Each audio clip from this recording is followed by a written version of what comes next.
नमस्कार, स्वागत है आपका सृष्टि आईएएस में। अभी हाल ही में नई दिल्ली में मराठी साहित्य सम्मेलन का आयोजन किया गया था, जिसका उद्घाटन प्रधानमंत्री नरेंद्र मोदी जी ने किया।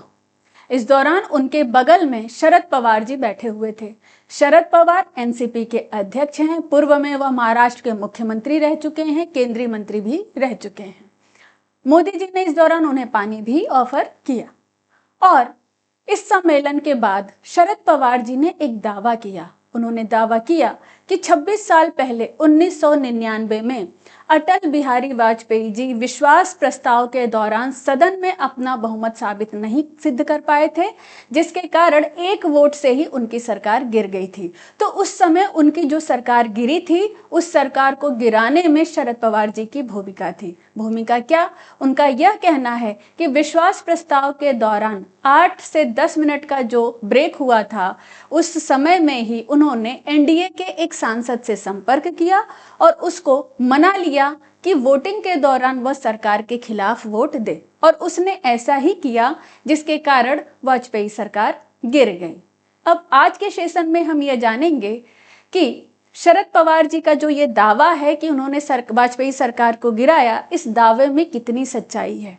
साथ ही हम यह भी जानेंगे कि विश्वास प्रस्ताव क्या होता है। तो चलिए सेशन स्टार्ट करते हैं। पहली बात तो ये समझिए कि 26 साल के बाद शरद पवार जी ऐसा क्यों कह रहे हैं कि उन्होंने 26 साल पहले वाजपेयी जी की सरकार गिराई। आज क्यों बोल रहे हैं, इस समय क्यों बोल रहे हैं, वर्तमान में क्यों बोल रहे हैं?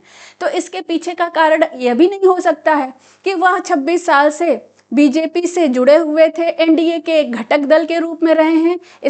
इसके कारण वह नहीं बोल पाए और अब वह एनडीए से अलग हो गए हैं, बीजेपी से अलग हो गए हैं, तो अब वह अपनी यह बात कह रहे हैं। ऐसा कुछ भी नहीं है। इसके पीछे के कारण को समझिए। हो सकता है कि शरद पवार जी राजनीति में अपनी महत्ता को दर्शाना चाहते हैं। वह अपने महत्व को बताना चाहते हैं कि आज भी राजनीति में उनका इतना कद है, आज भी मोदी जी उन्हें इतना महत्व देते हैं कि मराठी साहित्य सम्मेलन में वह उन्हें अपने बगल में बिठाते हैं। और वर्तमान की बात तो छोड़िए, 26 साल पहले राजनीति में उनका कद इतना ऊंचा था कि उन्होंने केंद्र की सरकार ही गिरा दी। तो इन सभी के बारे में हम जानेंगे। सबसे पहले तो हम ये जानते हैं कि मामला क्या है। 1999 का जो वाजपेयी जी की जो सरकार गिरी थी, उस समय की राजनीतिक स्थिति क्या थी और वास्तविक स्थिति क्या थी, उसके बारे में हम जानेंगे। तो इसको जानने से पहले हम एक बार 12वें लोकसभा चुनाव जो 1998 में हुआ था, उसमें राजनीतिक दलों को कितनी कितनी सीटें मिली थी, उसके बारे में भी हम देख लेते थे। कुल सीटें 543 थी। बहुमत के लिए 272 सीटें चाहिए थी। बीजेपी को 182 सीट मिली थी, कांग्रेस को 141 सीट मिली थी, सीपीएम को 32 सीट मिली थी, समता पार्टी को 12 और सीपीआई को 9 सीट मिली थी। दो बातें और समझिए कि जयललिता कि जो अन्ना द्रमुक पार्टी थी, उसे कुल 18 सीटें मिली थी और बीएसपी बहुजन समाज पार्टी को 5 सीटें मिली थी। तो यह है दलगत स्थिति कि किस पार्टी को कितनी कितनी सीटें मिली थी। अब एक बात समझिए, 1999 में हुआ क्या था कि जयललिता, जो कि एनडीए में ये शामिल थी, जयललिता के जो 18 सांसद थे, ये एनडीए में शामिल थे। ठीक है। तो उस समय जयललिता के ऊपर आय से अधिक संपत्ति रखने का केस चल रहा था। ऐसे में जयललिता परेशान थी और वह चाह रही थी कि इस संदर्भ में केंद्र सरकार कुछ कदम उठाए। वह उस समय के जो वित्त मंत्री थे यशवंत सिन्हा, उनसे मिलने का समय मांग रही थी और बाद में दोनों लोगों की मुलाकात हुई। जब दोनों लोगों की मुलाकात हुई तो उन्होंने एक सादे पेपर पे, प्लेन पेपर पे, उन्होंने इस केस से संबंधित यानी आय से अधिक संपत्ति रखने के संबंध में जो उन पे केस चल रहा था, उस केस के संबंध में इन्होंने अपना पक्ष रखा था। और इस पेपर को उन्होंने इस उम्मीद से यशवंत सिन्हा जी को दिया कि यशवंत सिन्हा जी दिल्ली में जाकर के प्रधानमंत्री वाजपेयी जी से मिलेंगे और इस संदर्भ में वो कुछ न कुछ उनको राहत प्रदान करेंगे। और जयललिता जी इंतजार करती रही। यशवंत सिन्हा जी दिल्ली में गए, वाजपेयी जी से बात भी किए, लेकिन जयललिता से उन्होंने कोई भी संपर्क नहीं किया। जयललिता जी कहीं ना कहीं नाराज होने लगी। इस अवसर का लाभ उठाया सुब्रमण्यम ने। सुब्रमण्यम स्वामी ने क्या किया था कि उस समय उन्होंने इस अवसर का लाभ उठाया और जयललिता जी को सोनिया गांधी से मिलाया, और इन दोनों के मुलाकात के बाद ही जयललिता राष्ट्रपति जी को एक लेटर लिखती हैं, और लेटर में यह लिखती हैं कि वह सरकार को जो अपना समर्थन दी थी, वह सरकार से अपना समर्थन वापस ले रही हैं। तो एनडीए के जो 18 सांसद थे, अब ये 18 सांसद हो गए कम। सरकार आ गई थी अल्पमत में, अल्पमत में आ गई। जब सरकार अल्पमत में आ जाती है तो दो बातें हो सकती हैं। ऐसे समय में विपक्ष अविश्वास प्रस्ताव लाता है, नो कॉन्फिडेंस मोशन लाता है, या फिर राष्ट्रपति, जैसे यहाँ पे क्या हुआ कि राष्ट्रपति महोदय को जब यह लगा कि सरकार का सदन में बहुमत नहीं है, तो ऐसे में राष्ट्रपति महोदय ने प्रधानमंत्री जी से कहा कि आप सदन में अपना बहुमत सिद्ध कीजिए, और अपना सदन में बहुमत साबित करने के लिए ही वाजपेयी जी विश्वास प्रस्ताव लाए।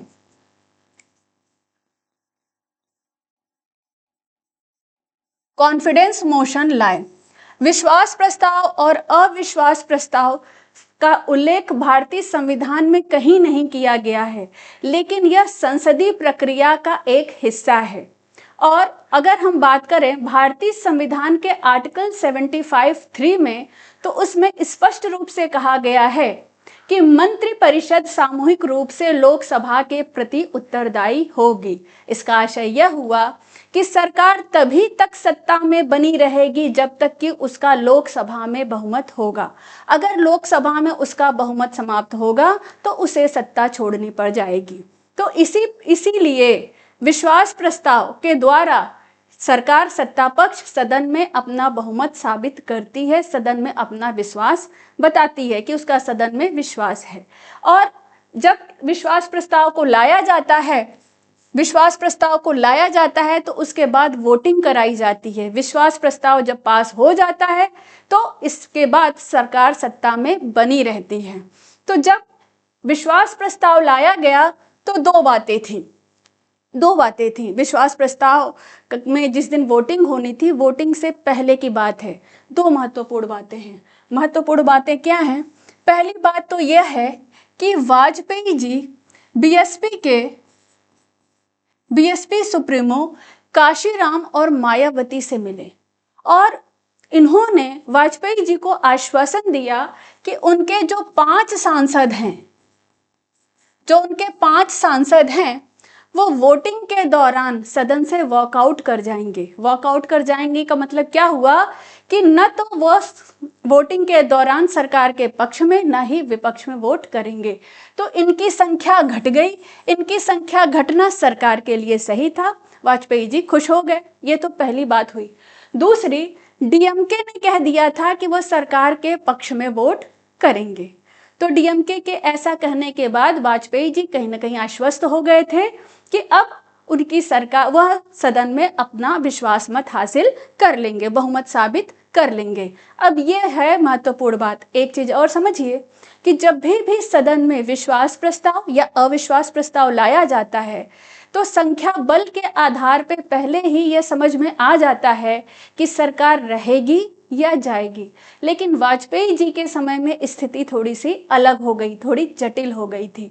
यहाँ ये समझिए कि जयललिता जी सरकार से अपना समर्थन वापस ले ली, यानी 18 जो उनके सांसद थे एनडीए में थे वह हट गए, तो सरकार अल्पमत में आ गई। अब एक बात और समझिए, दो लोगों के बारे में। एक व्यक्ति हैं उड़ीसा के गिरिधर गोमांग, बड़े चर्चा में आ गए थे 1999 में विश्वास प्रस्ताव के दौरान।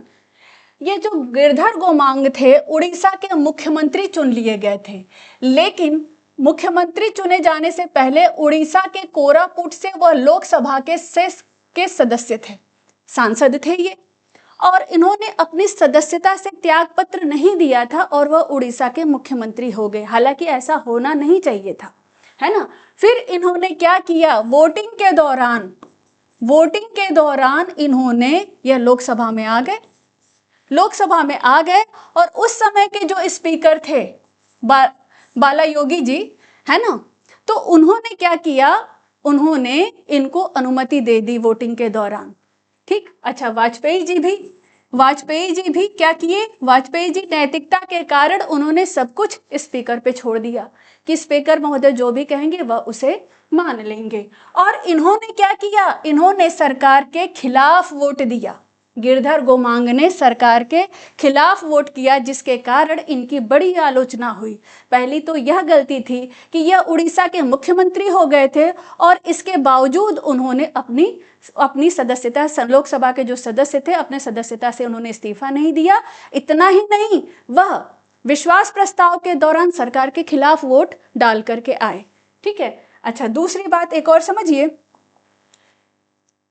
नेशनल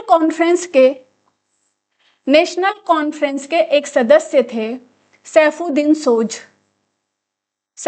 सोज। यह कश्मीर से लोकसभा के सांसद थे और यह एनडीए में शामिल थे। नेशनल कॉन्फ्रेंस उस समय एनडीए में शामिल थी, एनडीए का एक घटक दल था। ठीक है। ऐसे में इन्होंने क्या किया, सरकार के खिलाफ वोट किया। एक बात और समझिए, जब भी विश्वास प्रस्ताव या अविश्वास प्रस्ताव सदन में लाया जाता है, ऐसे में सत्ता पक्ष और विपक्ष दोनों ही व्हिप जारी करती है अपने सांसदों के लिए। इसलिए जारी करती है ताकि वह वोटिंग के दौरान सदन में उपस्थित रहें और पार्टी लाइन से अलग हट करके वोटिंग न करें। लेकिन यहाँ पे आप देखिए, सैफुद्दीन सोज ने, जो नेशनल कॉन्फ्रेंस के सदस्य थे, जो कि एनडीए का एक हिस्सा थी, यह सरकार के खिलाफ वोट दिए। हालांकि बाद में नेशनल कॉन्फ्रेंस ने इन्हें पार्टी से निकाल दिया, बाद में ये कांग्रेस में शामिल हो गए। तो इन दोनों व्यक्तियों की भी आलोचना की जाती है कि इन्होंने वाजपेयी जी की सरकार गिराने में अपना, इनका मेजर रोल रहा है। लेकिन अब एक बात समझिए, जिस शरद पवार जी एनडीए के जिस व्यक्ति की बात कर रहे हैं, जिस सांसद की बात कर रहे हैं, वह इन्हीं सैफुद्दीन सोज की बात कर रहे हैं कि इनको उन्होंने मना लिया था। ठीक है। लेकिन एक बात समझिए, इन दोनों के कारण ही वाजपेयी जी की सरकार नहीं गिरी। वाजपेयी जी की सरकार गिरी थी बीएसपी के कारण। बीएसपी के जो 5 सांसद थे, वो 5 सांसद जो सदन से वॉकआउट करने वाले थे, वह सदन में ही रहे और सरकार के खिलाफ वोट डाले, जिसके कारण ही वोटिंग के बाद स्थिति यह हुई कि विश्वास प्रस्ताव के पक्ष में 269 वोट पड़े और विपक्ष में 270 वोट पड़े, 270 वोट पड़े, जिसके कारण मात्र 1 वोट से ही वाजपेयी सरकार गिर गई। तो अब आप देखिए, शरद पवार जी का जो दावा है कि उन्होंने सैफुद्दीन सोज, हालांकि उन्होंने कहीं नाम नहीं लिया है, लेकिन इनडायरेक्ट जिसके बारे में वो कहना चाह रहे हैं, सभी लोग समझ रहे हैं। अब आपको भी समझ में आ जाएगा कि वो सैफुद्दीन सोज की ही बात कर रहे हैं और इन्होंने सरकार के खिलाफ वोट डाला था। ठीक है। तो अब आप समझिए कि इनके कारण सरकार गई कि बीएसपी के जो 5 सांसद थे, जो पहले सदन से वॉकआउट करने वाले थे, लेकिन वो सदन में रहे ही नहीं, सरकार के खिलाफ वोट डाले। इनके कारण कायदे से अगर देखा जाए तो 1999 वाजपेयी जी की जो सरकार गई थी, इन्हीं के कारण गई थी। तो ये है पूरा का पूरा मामला। लेकिन एक बात समझिए कि वर्तमान भारतीय राजनीति बड़ी अवसरवादी राजनीति है। राजनीति में अपने कद को बढ़ाने के लिए ही शायद, अपने महत्व को बढ़ाने के लिए, अपने महत्व को बताने के लिए शायद शरद पवार जी कहीं ना कहीं यह बताना चाहते हैं कि वर्तमान राजनीति में उनकी प्रासंगिकता है, उनका महत्व है, इतना महत्व है कि मराठी साहित्य सम्मेलन में मोदी जी उनको अपने बगल में स्थान देते हैं। और वर्तमान राजनीति तो छोड़ दीजिए, 26 साल पहले भी उनका भारतीय राजनीति में बड़ा महत्वपूर्ण रोल रहा है। उन्होंने वाजपेयी जी की सरकार गिरा दी। तो यह है सारा का सारा मामला। आज के लिए इतना ही। यदि सेशन आपको अच्छा लगता है तो इसे लाइक कीजिए, शेयर कीजिए और सब्सक्राइब कीजिए। आज के लिए बस इतना ही।